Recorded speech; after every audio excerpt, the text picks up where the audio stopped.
আসসালামু আলাইকুম, আমি ফারজানা বলছি। ফারজানা অ্যান্ড পারভেজ ব্লগসের গার্ডেনিং টিপসে আপনাদেরকে স্বাগতম। আমাদের শখের বাগানগুলো সাজিয়ে গুছিয়ে নেওয়ার পর যখন ফল আসার সময় হয় তখন একটাই চিন্তা মাথার মধ্যে কাজ করে, পোকামাকড়ের হাত থেকে কিভাবে এই ফলগুলিকে রক্ষা করব। আর এই জন্যই আপনাদের জন্য এমন দুটি টিপস নিয়ে এসেছি যা গাছের জন্য স্বর্ণ, এবং সেটা হবে পোকামাকড়ের জম এবং কীটনাশকের অভাব। তাই ভুল করে এই জিনিসগুলো ফেলবেন না। যারা ফেলে দিয়েছেন তারা জানার পরে আফসোস করবেন।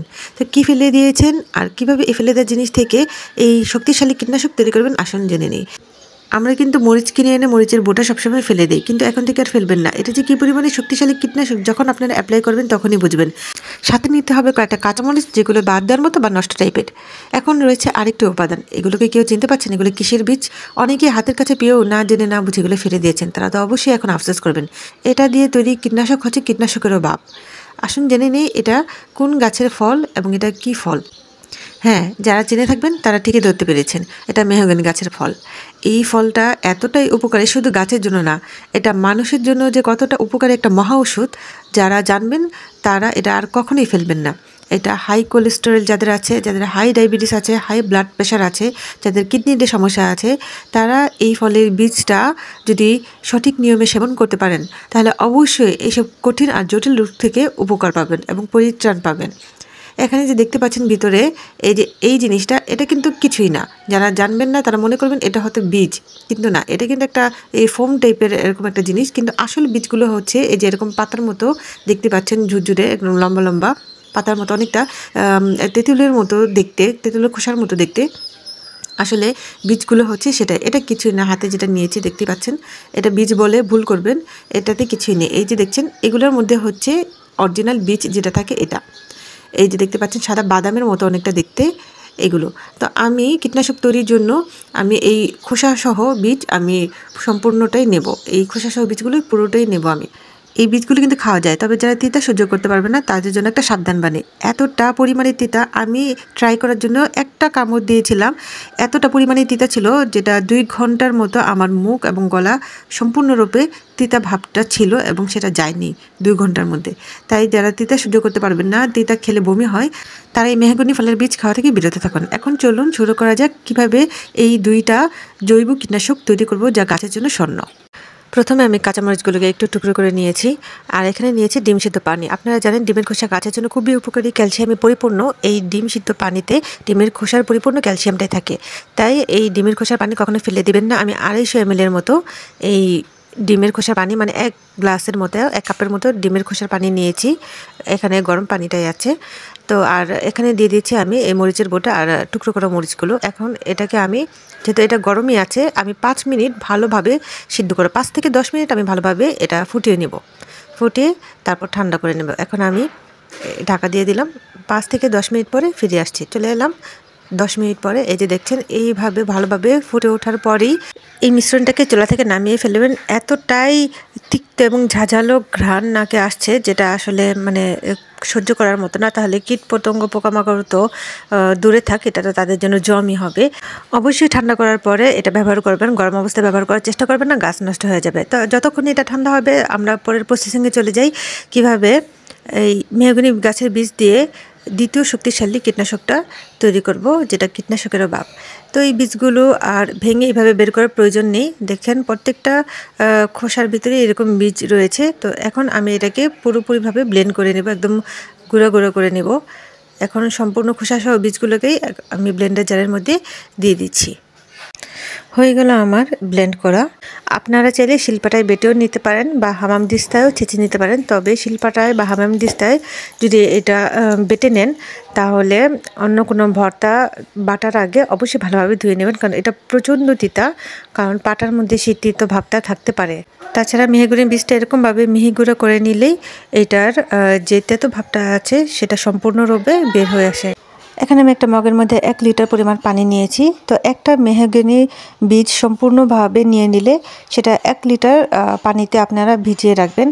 এটা 24 ঘন্টা বা 48 ঘন্টা আপনারা ভিজিয়ে রাখতে পারেন। কমপক্ষে 24 ঘন্টা ভিজিয়ে রাখবেন, তাহলে এটার যতটা তেতো ভাব বা তিতা রসটা আছে সব পানির সাথে একদম মিশে যাবে। সহজভাবে বলতে গেলে এটা করলার থেকেও 50 গুণ বেশি তিক্ত একটা বীজ। আপনি যদি এই পানিতে কিছুক্ষণ আপনার হাত ডুবিয়ে রাখেন তাহলে আপনার হাত তেতো হয়ে যাবে এবং সাবান দিয়ে ধুলেও সেই তিতা ভাবটা সহজে যাবে না, এতটা পরিমাণে তিতা একটা বীজ এটা। তো আমি 24 ঘন্টার জন্য এটাকে রেস্টে রেখে দেবো। আপনাদের হাতে সময় থাকলে 48 ঘন্টা রেস্টে রাখবেন, কিন্তু কমপক্ষে 24 ঘন্টা রাখতেই হবে। ফিরে আসছি 24 ঘন্টা পরে।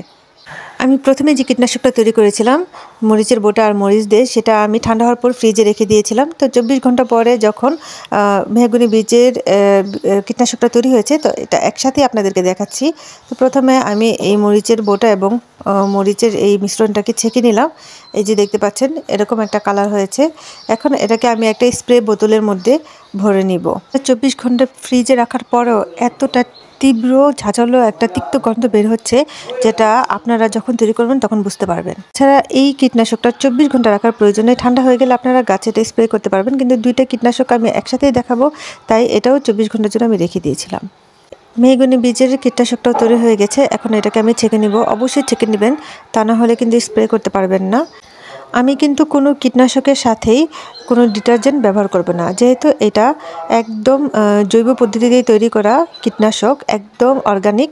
তাই এটাকে আমি পুরোপুরিভাবে অর্গানিক ইউজ করব এবং অর্গানিক্যালি এটা এতটাই ভালো কাজ করবে, আপনার এটার সাথে অন্য কোনো কিছু মিক্স করার প্রয়োজন নেই।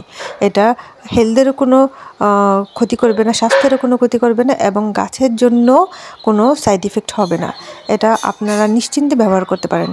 এভাবে ছেঁকে নিলাম, দেখছেন একটু চেপে চেপে নেবেন, এখান থেকে যতটুকু সম্ভব রস বের হয়ে যায়। কালারটা এরকম হয়েছে। এখন এটাকেও আমি একটা স্প্রে বোতলে ভরে নিচ্ছি। তৈরি হয়ে গেল গাছের জন্য স্বর্ণ, শক্তিশালী দুটো কীটনাশক, যেটা এক কথায় বিনা খরচে আপনারা তৈরি করতে পারছেন, যেটা আপনার হাতের কাছে ছিল অথবা আপনি বুঝতে পারেননি, জানতে পারেননি এটা ব্যবহারটা, এখন থেকে অবশ্যই ফেলে দিবেন না। এখন আমি প্রত্যেকটি গাছে এখন বলে দিচ্ছি কিভাবে এগুলো সংগ্রহ করবেন। কাঁচামরিচের বোটার যেই স্প্রেটা তৈরি করবেন সেটা সংগ্রহ করার খুব একটা প্রয়োজন নেই, কারণ আপনার এটা ইনস্ট্যান্টলি তৈরি করতে পারছেন, ঠান্ডা হওয়ার পরে এটা গাছে স্প্রে করতে পারবেন। আর মেহগনি বীজের যে স্প্রেটা, সেটা তো সবসময় হয়তো হাতের কাছে থাকে না, কিন্তু আপনারা যখন পাবেন তখন একটা বীজ থেকে যেই পরিমাণ কীটনাশক আপনারা তৈরি করতে পারবেন, সেটা কমপক্ষে আপনারা 4 থেকে 5 দিন বা 7 দিন, সর্বোচ্চ 7 দিন আপনারা এটা সংগ্রহ করে রাখতে পারবেন। তারপরে আবার নতুন করে তৈরি করবেন এবং সেটা ব্যবহার করবেন। কাঁচামরিচের বোটারি যে কীটনাশকটা, এটাও স্প্রে করে দিচ্ছি। এই যে দেখেন একটা ছোট্ট একটা মিষ্টি কুমড়া হয়েছে ছোট্ট একটা গাছে, তো এটাও গাছের মধ্যে এখন স্প্রে করে দিচ্ছি। তো এটা আপনারা মাসে 2 থেকে 3 বার অনায়াসে এটা ইউজ করতে পারবেন, কারণ এটা একদম অর্গানিক, কোনো প্রবলেম নাই। আর এখন যেহেতু বৃষ্টি বাদলের দিন চলে এসেছে, তো স্প্রে করার পরে যদি দেখেন বৃষ্টি এসেছে, একদম এগুলো স্প্রেগুলো ধুয়ে গেছে, তো পরের দিন আপনারা আবার যদি বৃষ্টি না থাকে তখন আবার স্প্রে করতে পারবেন, এটাতে কোনো সমস্যা হবে না। আপনারা যে কোনো ফলজ গাছে এগুলো স্প্রে করে দিতে পারবেন, একদম অর্গানিক, একদম নিশ্চিন্তে ব্যবহার করতে পারবেন এবং খুব ভালো রেজাল্ট পাবেন। এটা আমি ইউজ করে ফলাফল পেয়েছি এবং আশা করি আপনারাও যখন ইউজ করবেন তখন এর ফলাফলটা আপনারা নিজেরাই সচক্ষে দেখতে পারবেন। এই ছিল আজকের ভিডিও। আমার ভিডিওটি কীরকম লেগেছে অবশ্যই তা কমেন্টে জানাবেন এবং আপনাদের কোনো মতামত থাকলে, আপনাদের কোনো প্রশ্ন থাকলে তা আমাকে কমেন্টের মাধ্যমে জানাতে পারেন। এই ভিডিওটি যদি আপনাদের শখের বাগানের জন্য কোনো উপকারে এসে থাকে তাহলে অবশ্যই আমার চ্যানেলটিকে সাবস্ক্রাইব করে যাবেন। আবার নতুন কোনো গার্ডেনিং টিপস এবং আইডিয়াস নিয়ে আপনাদের সামনে হাজির হব। সে পর্যন্ত ভালো থাকবেন। আল্লাহ হাফেজ।